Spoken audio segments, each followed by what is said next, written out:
இயேசுவில் அன்புக்குரியவர்களே, ஊர் பெரியவர்களே, நீங்கள் ஆவலோடு இந்த ஆலயத்தை புதுப்பித்து 25வது ஆண்டு விழாவை கொண்டாடுவதற்கு அவனோடு ஒன்று கூடியிருக்கின்றீர்கள்.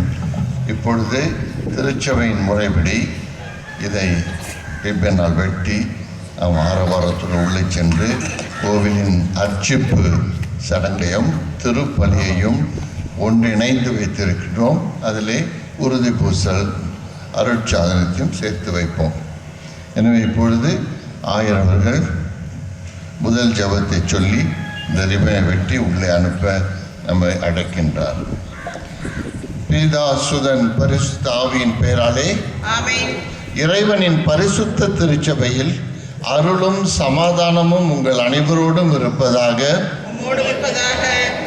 அன்பான சகோதர சகோதரிகளே, திருப்பலி நிறைவேற்றி இப்புது கோவிலை நேர்ந்தளிக்க நாம் இங்கு மகிழ்ச்சியுடன் கூடியிருக்கின்றோம். எனவே இத்திருச்சடங்கில் பக்தியோடு கலந்து கொள்வோம். இறைவன் வார்த்தையை விசுவாசத்தோடு கேட்போம். இவ்வாறு ஒரே ஞானஸ்நான ஊற்றினால் புது பிறப்பு அடைந்து ஒரே குடும்பமாக திகழும் ஒரே ஞான கோவிலாக வளர்வோம். ஒரே பலிப்பீடத்தை சூழ்ந்து நிற்கும் நாம் பரம அன்பால் நிரப்பப்படுவோம். மகிழ்ச்சியோடு ஆண்டவர் தம் இல்லம் செல்வோம்.